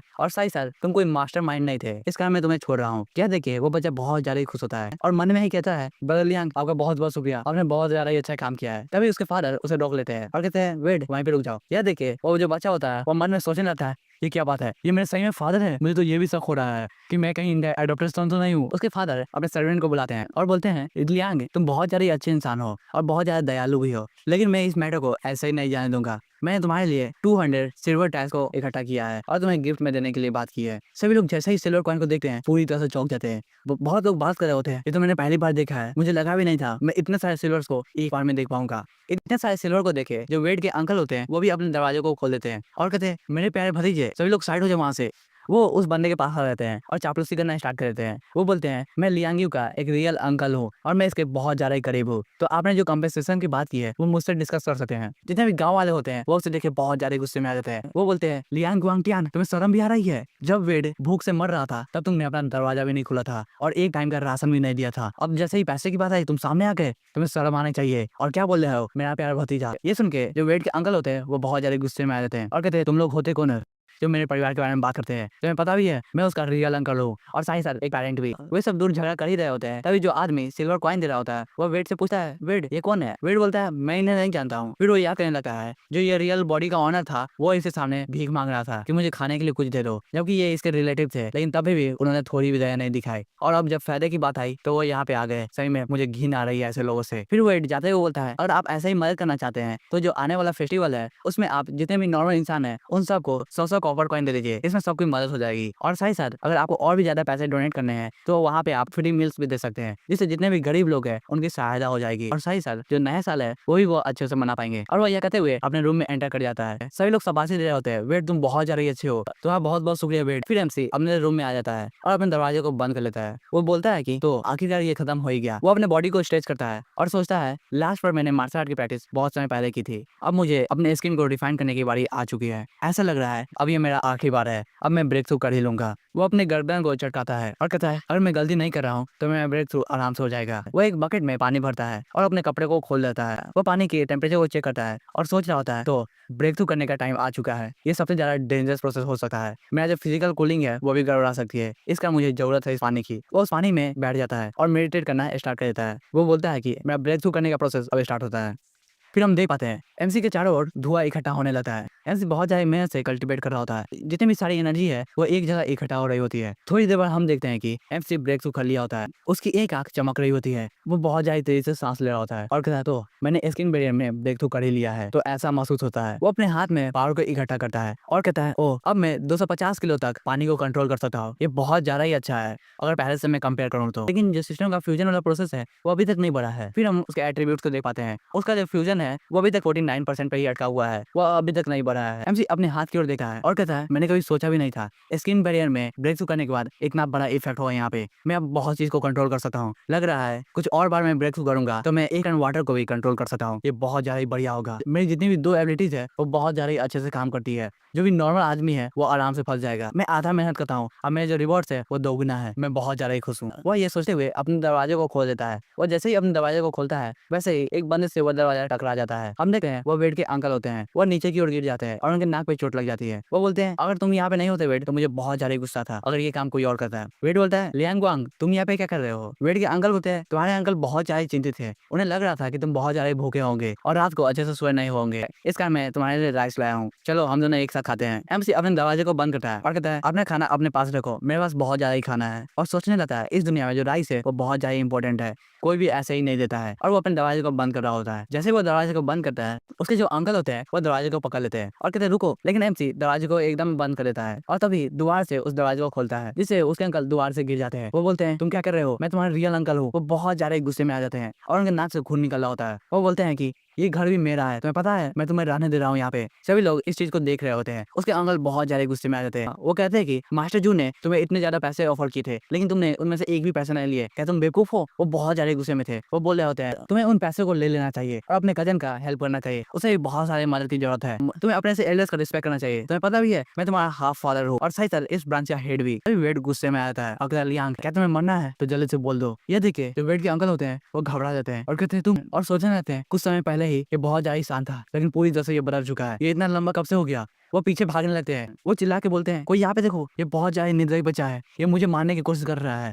जब से ये मार्शल आर्टिस्ट बना है अब ये इंसान नहीं रहा है। ये अपने गरीब परिवार को भी नहीं देख पा रहा है। ये अपने रियल अंकल को पहचान भी नहीं पा रहा है। साथ ही साथ अपने रियल कजन को भी नहीं देखना चाहता है। यह सुन के जो वहाँ पे एक लेडी होती है वो उसके मुंह पे थूक देती है। वो बोलती है कि अंकल तुम ये क्या कर रहे हो, तुमने वेट की एक बार मदद की। सही था जो उसके फार्म मरे थे तुमने उसके कॉफिन को भी नहीं उठाया था और तुम अपने आप को अंकल कह रहे हो। तुमने उसे भूखा मरने के लिए छोड़ दिया था, एक दाना चावल भी नहीं दिया था तुमने। दूसरी लेडी बोलती है हाँ इसे तो अभी शर्म आनी चाहिए। और जैसे ही पैसे की बात आई तो ये सामने आ गया है। जब पैसों का बंटवारा हो रहा था तभी इसने वेट के फादर को बस एक नाव दी थी। तुम्हें क्या लग रहा है इतना जीने के लिए काफी होता है। नहीं इतना काफी नहीं होता है। इन सब की बातों सुनकर जो वेट के अंकल होते हैं बोलते हैं तुम औरत तुम लोग यहाँ पे कैसे आ गई और तुम लोग को बोलने का अधिकार किसने दिया है। मैं तुम दोनों को पीटना स्टार्ट कर दूंगा अगर तुमने एक शब्द भी बोला। यह सुन के एक आदमी उसके पेट पे जोरदार स्टिक मारता है और कहता है तुम मुझ पे ट्राई कर सकते हो, अगर तुम्हें मुझे मारना है तो मैं भी तुम्हें मारूंगा। हम देख पाते हैं वो विलेज के चीफ होते हैं। वो बोलते हैं वेट सब कुछ अपने दम पे कर रहा है और तुम उसके बेनिफिट को लेने आ गए हो। ऐसे काम तो जानवर भी नहीं करते हैं, तुम जानवर से भी बदतर हो। वेट के अंकल विलेज चीफ को देख के पूरी तरह से डर जाते हैं और कहते हैं विलेज चीफ आप यहाँ पे क्या कर रहे हैं। विलेज चीफ उसे मारते हैं और कहते हैं यहाँ से दफा हो जाओ, मेरे नजरों के सामने कभी मत आना। वेट के जो अंकल होते हैं वहां से चले जाते हैं। वेट के अंकल सोच रहे होते हैं पूरे शहर में एक से ज्यादा विलेज चीफ है लेकिन ये जो विलेज चीफ है वो बहुत ज्यादा इंपॉर्टेंट है। इनके जो फैमिली का पैट्रियार्क है वो बहुत ज्यादा इंपॉर्टेंट है और साथ ही साथ बहुत ज्यादा रिस्पेक्टेड भी है। यहाँ तक कि जो जहाँ फैमिली है वो भी इन्हें नीचे नहीं देख सकी है। विलेज चीफ को देखकर वेट अपना रिस्पेक्ट शो करता है और कहता है विलेज चीफ आपका बहुत बहुत शुक्रिया, आपने मेरी मदद कर दी, लेकिन आप यहाँ पे आए क्यों हैं। विलेज चीफ बताता है कि इस बार मैं तुम्हें कुछ बताने आया हूँ। तुम इस बार के जो रिवर फेस्टिवल होने वाला है उसके ऑफिशियल रहोगे और बहुत ज्यादा इंपॉर्टेंट इंसान। वेट इसे सुनता है और सोचता है एक चीफ ऑफिसर, ये तो बहुत ज्यादा इंपॉर्टेंट पोस्ट है, आप मुझे ये दे रहे हैं, ये मेरे लिए बहुत ज्यादा अच्छी अपॉर्चुनिटी हो सकती है। तब इसके सामने एक सिस्टम अपेयर होता है जिसपे लिखा होता है फेवर ऑफ रिवर। वो सोच रहा होता है अगर मैं इस अपॉर्चुनिटी को ले लूं तब मुझे पता चलेगा ये क्या है। वो बोलता है ग्रैंडफादर इसमें मुझे कोई प्रॉब्लम नहीं है। विलेज चीफ बोलते हैं ठीक है बेट तुम कल आ जाना, मैं तुम्हें सब कुछ याद दिला दूंगा जितने भी रिचुअल टेक्स्ट है। और विलेज चीफ वहां से चले जाते हैं। फिर हम अगले दिन के सुबह को देखते हैं। वो सुबह बहुत ज्यादा अच्छी होती है। हम देखते हैं वेट सो के उठता है और अपने पास एक बैग को कैरी किया जाता है। वो बोलता है कि मुझे इस दुनिया के एक भी कैरेक्टर नहीं याद है, मुझे कुछ पता भी नहीं है कि वर्ड किसे कहते हैं, मुझे सब कुछ याद करना होगा कुछ ही दिनों में, जैसा कि विलेज चीफ ने कहा था। वो बोलता है ठीक है मैं इस दुनिया में रिइंकार्नेट हुआ हूँ, अब मैं पुराने चीजों को पढ़ने वाला हूँ, इसमें बहुत ज्यादा ही मजा आने वाला है। फिर सीन शिफ्ट होता है और हमें एकेडमी को दिखाया जाता है। हम एकेडमी के अंदर देखते हैं एक टीचर एक लेसन को पढ़ा रहे होते हैं, जहाँ पे बताया जाता है कि मेहनत करने से जो तुम्हारा जीवन है वो बहुत ज्यादा ही आरामदायक हो जाता है, तुम्हें बहुत ज्यादा ही पैसे मिलते हैं और साथ ही साथ इज्जत मिलते हैं, तुम्हें किसी को भी नीचे नहीं देखना चाहिए और सभी से एक साथ और अच्छे से व्यवहार करना चाहिए। फिर हमें एमसी को दिखाया जाता है जो कि कंफ्यूज सा चेहरा बनाया होता है। वो सोच रहा होता है मुझे ये तो पता था कि मुझे एक स्कूल को अटेंड करना है, लेकिन किसी ने बताया नहीं मुझे एक एलिमेंट्री स्कूल को ज्वाइन करना है। हम देख पाते हैं एमसी ही वहाँ पे सबसे बड़ा होता है और बाकी सब वहाँ पे बच्चे होते हैं। सभी लोग एमसी को देख के बहुत ज्यादा ही अजीब चेहरा बना रहे होते हैं। अभी एक बच्चा बोलता है टीचर वेड ने अपना मुंह नहीं खोला है। यह सुन के जो टीचर होता है वो बहुत ज्यादा ही गुस्से में आ जाते हैं और कहते हैं वेड तुम कुछ ज्यादा घमंडी नहीं बन रहे हो, तुम्हें पता भी है एकेडमी में तुम जैसे बड़े इंसान को एनरोल करने के लिए मौका दिया है, ये मेरा एक फेवर है मास्टर की तरफ, लेकिन तुम तभी भी तुम बहुत ज्यादा ही घमंड दिखा रहे हो। तुम्हें तो बहुत ज्यादा ही अच्छा होना चाहिए कि एकेडमी ने तुम्हें एक मौका दिया है। सही साथ तुम्हें और भी ज्यादा अच्छा महसूस करना चाहिए क्योंकि तुम्हें एक अच्छा टीचर मिला है जो कि मैं हूँ। ऐसे तो मैं कभी घमंड नहीं करता हूँ, लेकिन मैं यहाँ का सबसे अच्छा टीचर हूँ। एमसी यह सुनता है और तभी खड़ा होते हुए वो अपने लेसन को बताना स्टार्ट कर देता है। उसने सब कुछ याद कर लिया था, लिटरली एक वर्ड बाई वर्ड याद किया हुआ था। सभी बच्चे और टीचर ये सुनकर पूरी तरह से चौंक जाते हैं और एमसी की ओर देखना स्टार्ट करते हैं।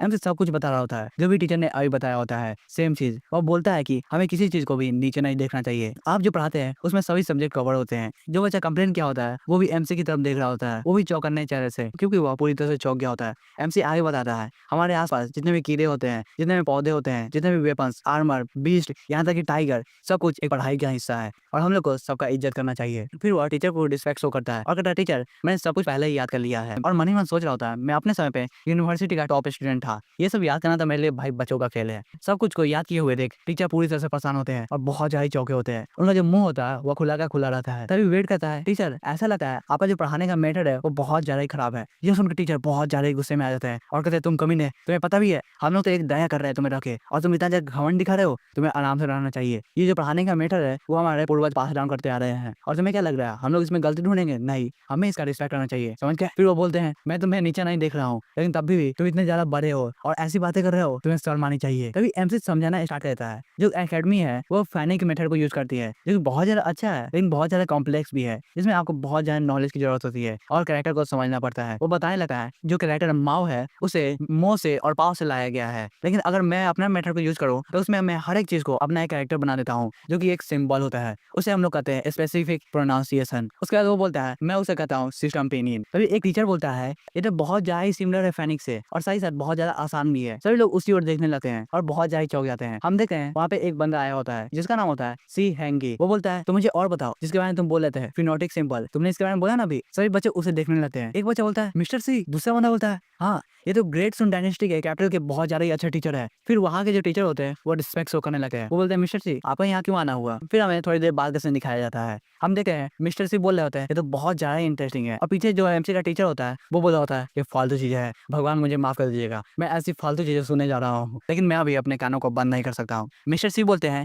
तुमने बहुत ज्यादा ही अच्छा काम किया है। साथ ही साथ जो हमारा ग्रेट सुन डायनेस्टी है उसमें एक रिवॉर्ड का सिस्टम है और कोई बंदा कोई भी चीज को इन्वेंट करता है तो उसे रिवॉर्ड दिया जाता है, या तो उसे कोई अच्छी चीजें दिया जाता है, या तो बहुत सारे पैसे दिए जाते हैं, या उसे टैक्स माफ कर दिया जाता है, या उसे एक टाइटल दिया जाता है वो भी नोबल का। एमसी इन सब बातों को सुनता है और सोचता है ओ आज नहीं तो कल ये दुनिया मेरे बारे में जानेगी और समझ जाएगी मैं कुछ ज्यादा ही यूनिक हूँ। तो इन सब को हटाने के लिए मुझे अपना रास्ता चुनना होगा कैसे भी करके। मिस्टर सी आगे बताते हैं लियांग तुम सही में बहुत ज्यादा टैलेंटेड हो, तुम मेरे अंडर क्यों नहीं पढ़ते हो? तभी जो टीचर होते हैं वो बोलते हैं सर लेकिन ये कैसे पॉसिबल हो सकता है? मिस्टर सी उसकी बातों को रोक देते हैं और बोलते हैं मिस्टर जियांग एक स्कॉलर एक वॉरियर के बीच में कोई भी डिफरेंस नहीं होता है, खासकर कोई स्टेटस का डिफरेंस तो नहीं होता है। मैं जिसको चाहूँ उसको अपना डिसाइबल बना सकता हूँ, समझिए? यही मेरे टीचर ने पढ़ाया था। जो दूसरा टीचर होता है वो बोलता है सर लेकिन इससे हायर अप बहुत ज्यादा गुस्से में आ सकते हैं। मिस्टर सी हंसते हुए बोलते हैं मिस्टर जियांग तुम्हें इस बारे में चिंता करने की कोई जरूरत नहीं है। वो बताता है कि मेरे स्टूडेंट पे कोई भी नजर नहीं डालेगा और ना ही कोई सवाल पूछेगा, और कोई भी सवाल पूछेगा तो मैं उससे सवाल करूंगा, कोई भी मेरे स्टूडेंट को नीचे नहीं देखेगा। और वो यह कहकर चले जाते हैं। वेट भी अपना रिस्पेक्ट शो करता है और कहता है टीचर मैं आपसे दोबारा मिलूंगा। फिर सीन शिफ्ट होता है और हम पानी के अंदर का सीन देखते हैं। वहाँ पे हम देख पाते हैं कि क्रोकोडाइल और जितने भी स्पिरिचुअल पेट होते हैं वो डॉजबॉल खेल रहे होते हैं या वॉलीबॉल, लेकिन उन्हें बहुत ज्यादा मजा आ रहा होता है। क्रोकोडाइल एक बॉल को पास करता है,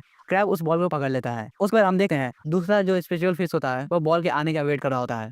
तभी हम देखते हैं वो क्रैब बहुत ज्यादा जोरदार से उस बॉल को फेंकता है, इससे वो बॉल बहुत ज्यादा स्पीड में जाता है और वो स्पेशल फिश के पेट पे जाके लगता है। हम देखते हैं उस बॉल का इम्पैक्ट इतना ज्यादा होता है कि वो पीछे घसीटा हुआ जाता है और एक जोरदार लैंडिंग मारता है। उस बॉल के कारण उसके पेट पे बहुत बड़ा निशान हो गया होता है। फिर हम देखते हैं कि वहाँ पे एक दरार हो गया होता है जो कि एक बड़ी घंटी के नीचे होता है। फिर उसी समय जो क्रोकोडाइल होता है वो वेट को बुलाता है क्रोकोडाइल बहुत ज्यादा ही खुश होता है। वो बता रहा होता है ये सब काम मैंने ही किया है। वेड बोलता है ओ ऐसा लग रहा है तुम ही वहाँ पे जीत गए हो। फिर वेड उस टनल को देखता है और कहता है तो इस टनल को तुमने खोदा है। वो क्रोकोडाइल बहुत ज्यादा खुश होता है। वो बोलता है हाँ ये मैंने ही किया है। पीछे जो जेलीफिश होता है वो बहुत ज्यादा गुस्से में होता है और उस क्रोकोडाइल को देख रहा होता है।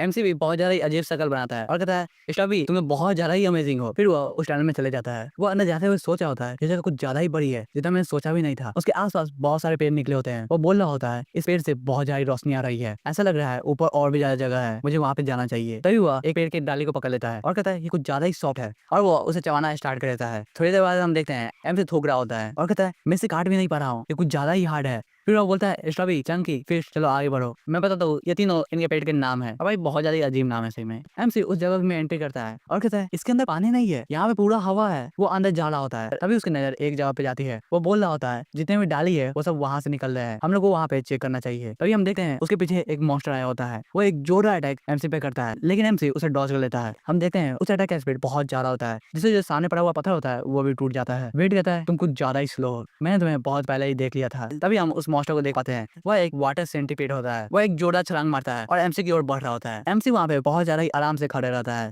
और बहुत ज्यादा काम होता है। वो जैसे ही एमसी के पास पहुंच जाता है हम देखते हैं वो क्रैब उस पर हमला कर देता है। उसका इम्पैक्ट बहुत ज्यादा ही होता है जिससे वो सेंटीपीड पीछे जाके गिरता है। एमसी क्रैब को शाबाशी दे रहा होता है और कहता है फिश तुम बहुत ज्यादा ही बड़े हो चुके हो, सही साथ बहुत ज्यादा स्ट्रांग भी हो चुके हो। अब उन दोनों के बीच का बैटल स्टार्ट होता है लेकिन ये बैटल ज्यादा देर तक नहीं चलती है। क्रैब उसे आराम से पकड़ लेता है। एमसी क्रैब के पास जाता है और कहता है फिश तुमने बहुत ज्यादा ही अच्छा काम किया है। एमसी उस मॉन्स्टर को देख रहा होता है और कहता है ये एक वाटर सेंटीपीड है, मैंने इसके बारे में सुना है, ये बहुत ज्यादा डरावना है, अगर ये किसी को काट ले तो उससे बहुत ज्यादा दर्द होता है जिसके बारे में तुम सोच भी नहीं सकते हो। इससे भी ज्यादा इंपॉर्टेंट बात यह है कि इसके पास बहुत ज्यादा इंपॉर्टेंट वेपन होता है जिससे मार्शल आर्टिस्ट भी डरते हैं। वह वेपन है पॉइजन जो कि उसके मुंह से निकल रहा होता है। एमसी उसे देख रहा होता है और सोचता है अगर मैं इसे कंट्रोल कर लूं तो मेरे पास एक हिडन वेपन होगा और मेरे पास अभी भी एक जगह खाली है जहाँ पे मैं स्पिरिट से लिंक बना सकता हूँ, क्या मैं ट्राई करूँ। वो एक पत्थर को उठाता है और अपने बॉडी पे मारता है। हम देख पाते हैं कि वो पत्थर टूट जाता है और उसके बॉडी पे एक छोटा सा स्क्रैच होता है। वो बोलता है मेरे बॉडी ने ब्रेक थ्रू कर लिया है स्किन बैरियर में, इससे मुझे बहुत ज्यादा मजबूती होती है, लेकिन अब लग रहा है मैं कोई पत्थर से भी अपने ब्लड नहीं निकाल सकता हूँ। हम देखते हैं उसे बहुत ज्यादा कम ही खरोंचाई होती है।